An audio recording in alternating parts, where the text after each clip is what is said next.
Welcome to Let's Talk About It with Thelma Snipe, the director of From Brokenness to Wholeness. From Brokenness to Wholeness is a faith-based, outreach, transformational, radical root ministry that serves pain at the root. So have a seat and let's talk about it. Hello, my name is Thelma Snipe and I'm the director of From Brokenness to Wholeness. From Brokenness to Wholeness is a faith-based, outreach, transformational, radical root ministry, serving emotional pain at the root. Because if it's not addressed at the root, it's not going to go any place. Let me share our vision with you. Our vision is to have a trauma rape-free world, state, city, community, home, churches, place of employment, and judicial system. Let me share some of the humble beginning of From Brokenness to Wholeness.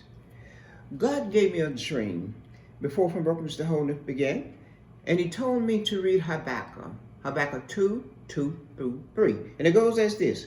So write the vision and make it plain upon table, that he may run that readeth it. For the vision is yet for an appointed time, but at the end it shall speak and not lie. Though it tarry, wait for it, because it will surely come. That was over 2,000 years ago when he spoke that to Habakkuk. The vision is here. From brokenness to wholeness is the vision. Let me share with you that we thank you so much for allowing us to come where you are today to bring and introduce From Brokenness to Wholeness. Tell others about it. Thank you so much. A little more humble beginning is when he said, read John 5 and 6. And this is about the certain man. You all know the certain man that came to the pool every year so the angels would come down and trouble the water. And that man was there. Jesus walked up and asked him a question and said, wilt thou be whole? The man said, whenever I come and the water is troubled and I try to get in the water, someone stepped in front of me. Jesus said, rise, take up your bed and walk. Just that simple. It happened just like that. So does From Brokenness to Wholeness. I am a friend to the survivor. I am going to enter your pain with you, but I'm not alone. I'm going to believe with you until you can believe, and I'm going to have faith with you until your faith gets strong enough. Another segment of Let's Talk About It, continuation of humble beginning. I remember when I went to a school to speak, there was doctors, nurses, everyone in the medical field. And I shared with them what happened to me over 50 years ago as I stood on the platform before them. From that, from brokenness to wholeness, hit the ground running. By the way, my birthday is today. Happy birthday to me. I'm an advocate with radical changes. I've studied counseling. I've had sexual assault. I've studied suicide, trauma, just about everything for people to be whole. One may ask, Miss Snipe, why radical? Why are you so radical? Because radical goes to the root. And when it goes to the root, it takes care of its business. It doesn't come out until it takes care of its business. Are you tired of not knowing what to do? You've already had counseling and still don't feel right. From brokenness to wholeness is who and what you need. Because it is the anointing that destroys the yoke. There is a gift in me that God worked through to destroy those yokes. With your faith and my faith, we will get there because of what the scripture said. When there's 2 or 3 gathered together in my name, touching and agree, there he will be in the midst. And believe me, he has proved himself as being in the midst with us. Let me share some information with you. Sexual assault is among the most traumatic experience a woman or man can face. Sexual assault is personal. Every victim is different. What is common to all of those who have experienced is the violence that know that it affects every part of you. Nothing is left out from you that it has not affected. And listen to this.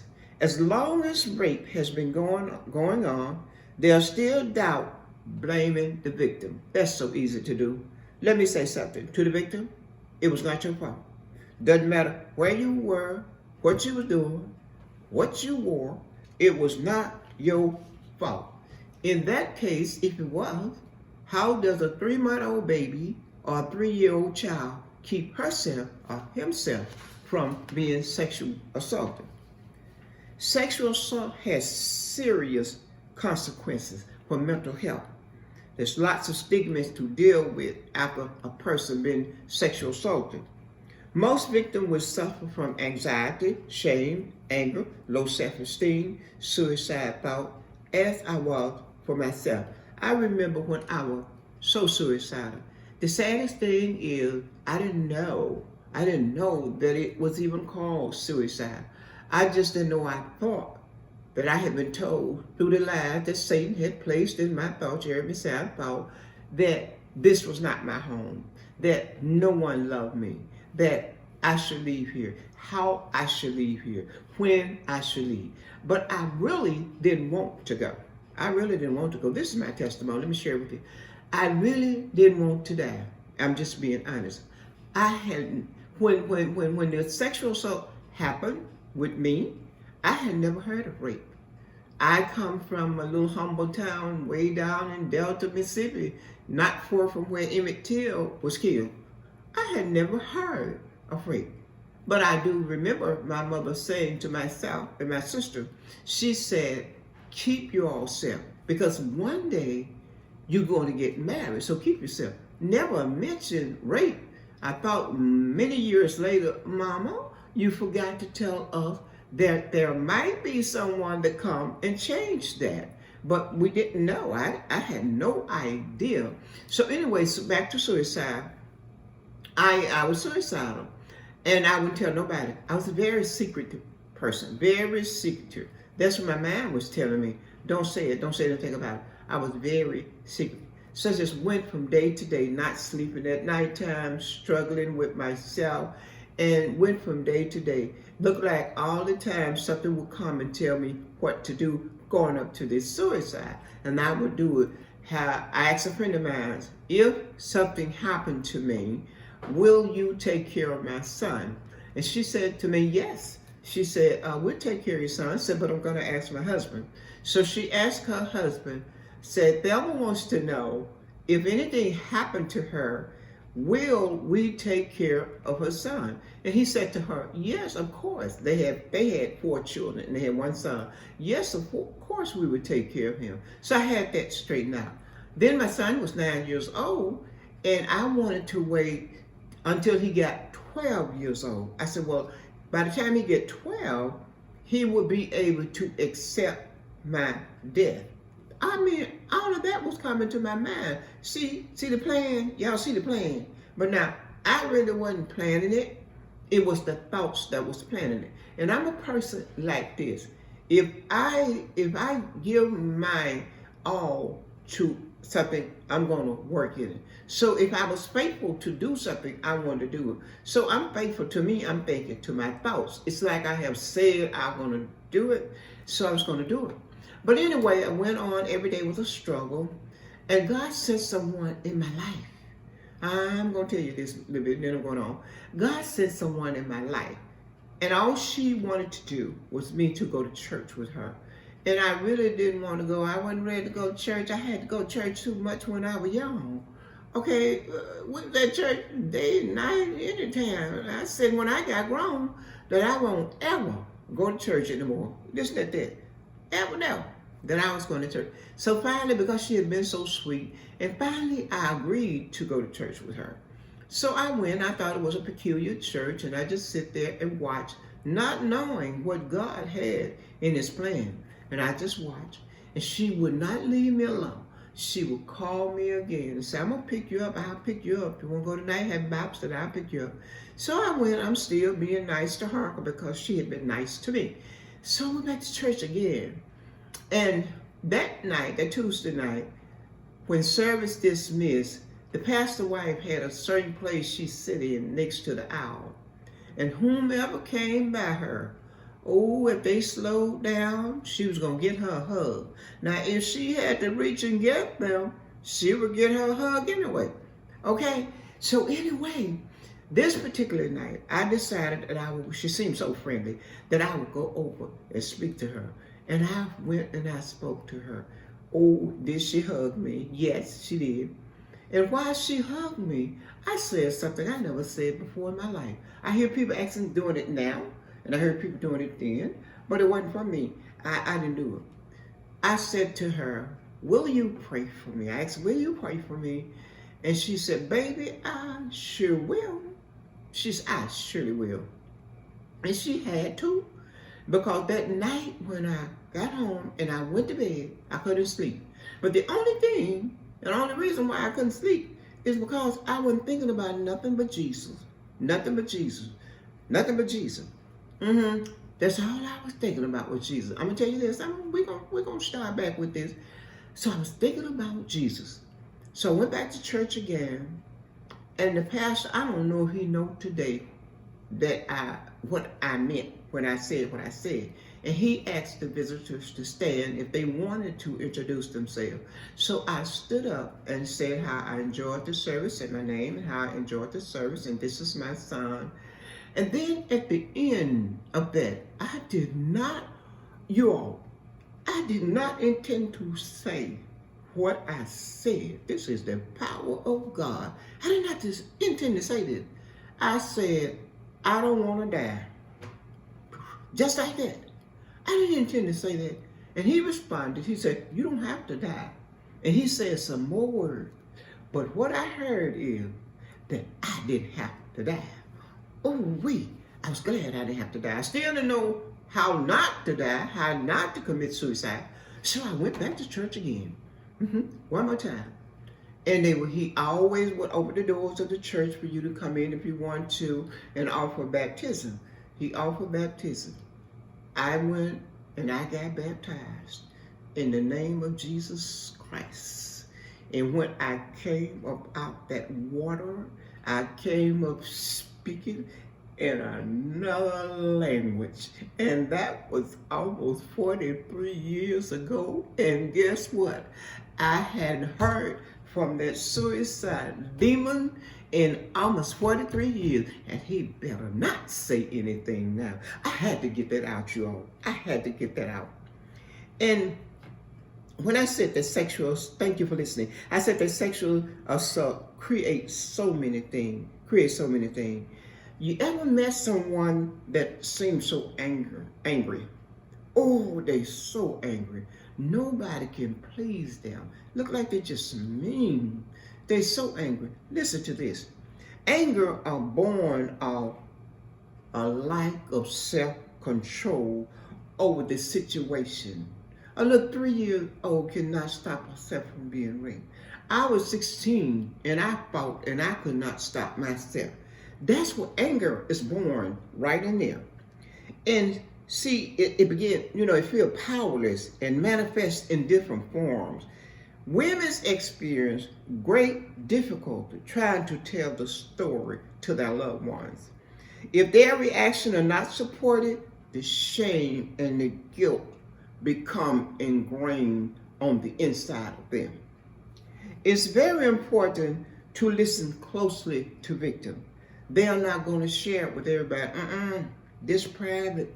No. We're not going to share that with everyone. Don't ask a lot of questions. They may shut down. They'll shut down. It's very important to believe them and ensure them that they will have a safe place with you. You want to keep their secret. They have a safe place with you. You got to win that first.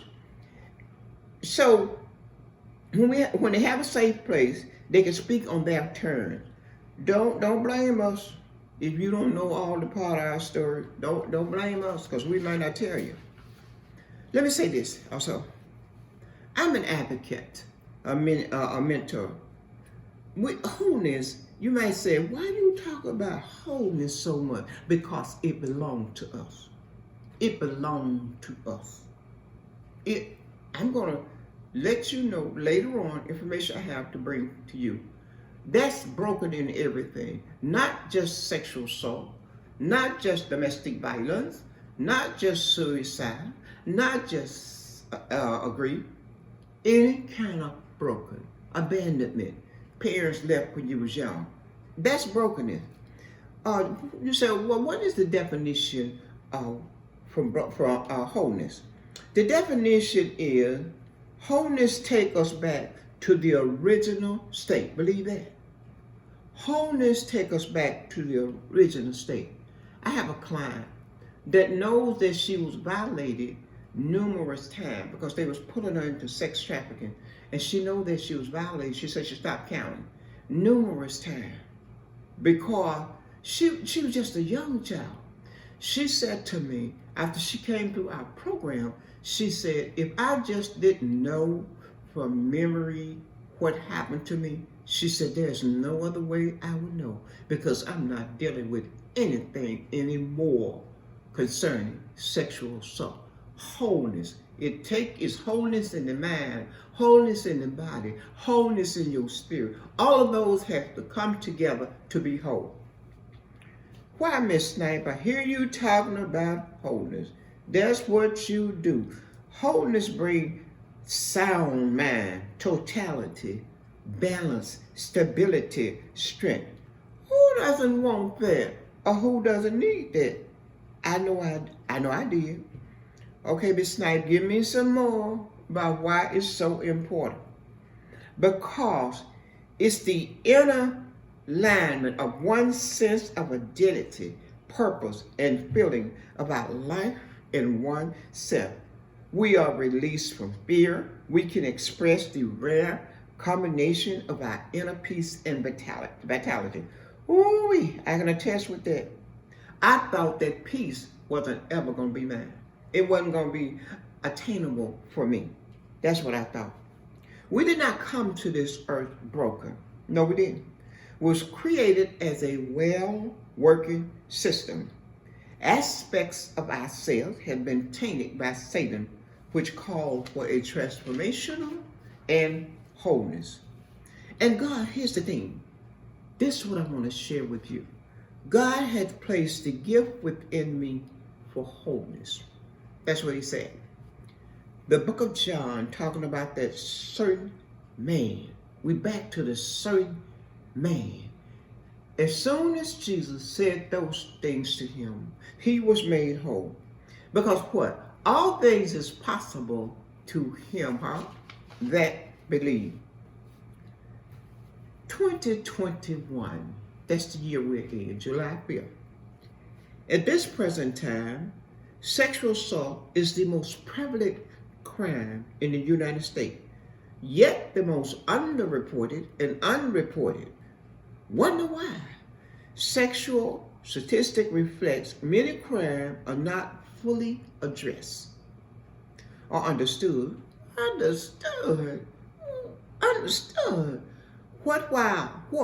Why we are still suffering, and you don't understand it?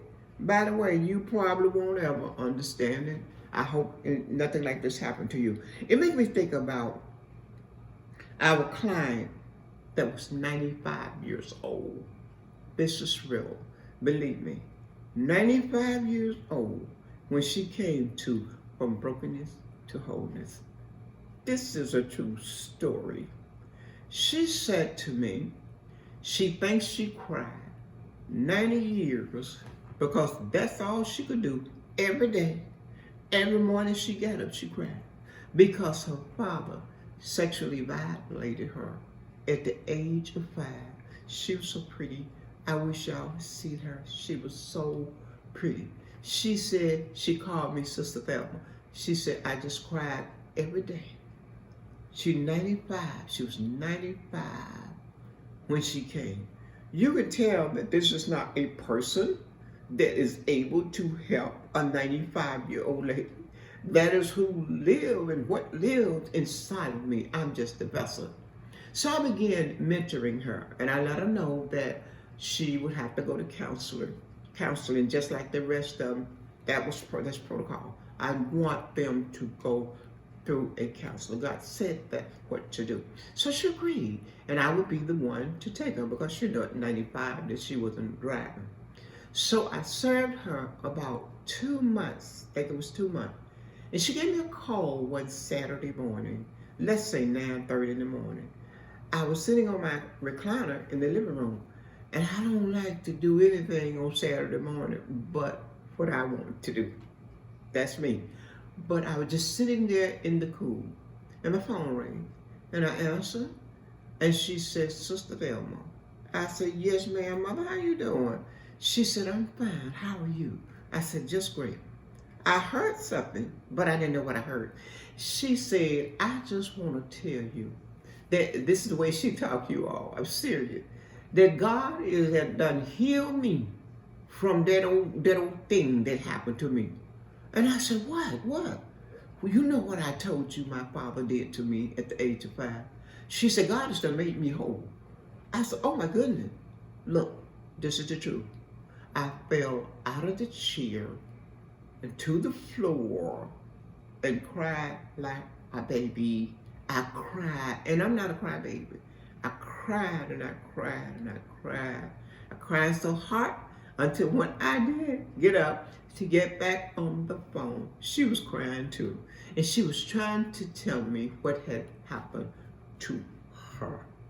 And that is that the gift had gone before me and made this lady whole at 95 years old. You understand what I'm saying? And I said to the Lord, I asked questions. I have a God that I can ask questions. Love it. I said, you told me what to do with the clients, concerning the clients.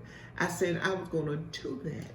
I said, but now she says she's whole. So the Lord spoke to me and he said, you are the one that said, that I said, now unto you,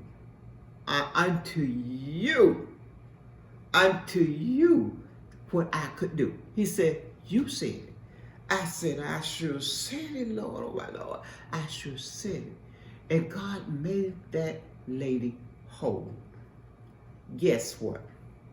2 years later, she passed away at 97 years old. But she received her wholeness for what had happened to her at 5 years old. And let me share this little bit of piece with you. And it is that she said after she grew up and got married, she was pregnant 17 times. But she could only bring forth 10 children. She lost the other 7 because a child that young is not supposed to be exposed to nothing like that. But she made it until 97. Listen, parents, please get busy. After all, we're responsible for our home. The rate of false rape claim is below 10% mark. 69% of rape victims are female. Remember, over 90% of them does not report it. Even those with disability are likely to be victims of rape. They got disability. What sick person would violate somebody that has a disability? Oh my goodness. Listen to this. For every 1,000 rape in the United States, every 1,000, 995 perpetrators go free. So they're still out there. That's why you're not safe. I don't care where you live. It doesn't matter. You can live in a 25-room home. It doesn't matter because he no doubt is inside the walls. Okay, just tell you the truth. You're not safe from them. You're not safe. Listen, victim does not ever want to talk about what happened to them when they was raped. They don't want to talk about that. They don't want, that's not something they want to talk about unless they're whole. Now, when they're whole, they'll talk about it to anyone. Tell you what I know. We can see from the latest statistic, the current state of sexual assault in the United States is bad. It's bad. The measure do not seem to be working. Let me insert right in here. We are going to bring you awareness, knowledge, encouragement, empowerment, inspiring. You're going to learn so much from brokenness to wholeness. When you tune in here to this program at 6 p.m. every Monday, from this Monday, my birthday, moving to the next Monday. Be here. We got something for you. Now, in addition to increase the awareness for sexual assault, the signals need to be lifted. This would encourage victims to come forward to prosecute the offender and allow authority to provide victims with the assistance they need. This is why From Brokenness to Wholeness do what we do. We bring good knowledge to you. You're going to learn a lot. Sometimes we may think of a sex offender as a faceless monster. No, they're not. No, sometimes they're sitting in the pulpit. No, they're not. No, sometimes they sit in high places. No, they're not faceless either. While stranger rape is what most people fear, it's not the most prevalent type of sexual assault. Studies show that 76% of sexual assault are committed by spouse, lover, friend, or date. Let's not leave out family member. I'm so honored that you stopped by today and looked at, Video TV, and you found me here. I'm so happy. I'm honored to serve you. Let me leave something with you. I want to encourage you. I want you to say to yourself every day until I bring another encouragement word to you. Lord, I thank you for saving me from him who came to destroy me. And I also thank you for saving me from myself. Because sometimes if others doesn't destroy us, we will do something to ourselves. Remember my testimony. So glad that you're here to listen today. Again, this is Thelma Snipe from Brokenness to Wholeness. This segment is Let's Talk About It. Thank you. You have been watching Let's Talk About It with Thelma Snipe, the director of From Brokenness to Wholeness. And please remember, it is our goal to make sure that you're whole again.